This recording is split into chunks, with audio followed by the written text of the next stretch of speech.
Welcome! In front of me I have Alcatel One S, and I'm gonna show you how to enter the save mode on this device.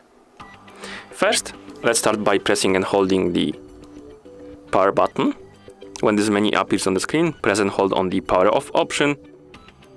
The warning message will appear, and you can tap on OK button to confirm.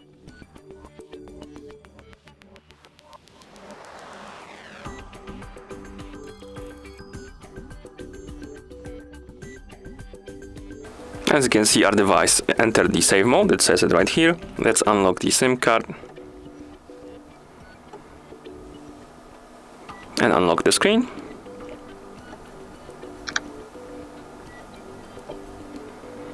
As you can see, some of the applications are not working, because how the save mode works basically is that it turns off every third-party application, disables it. Basically, you won't be able to use it in save mode.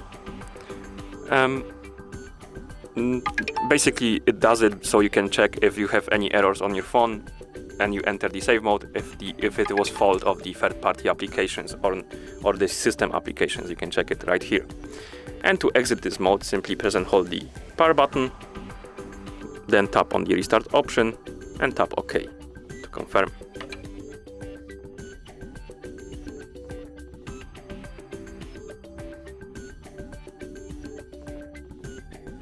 And that's how you enter the save mode on this device. Thank you for watching. If you found this video helpful, please consider subscribing to our channel and leaving the like on the video.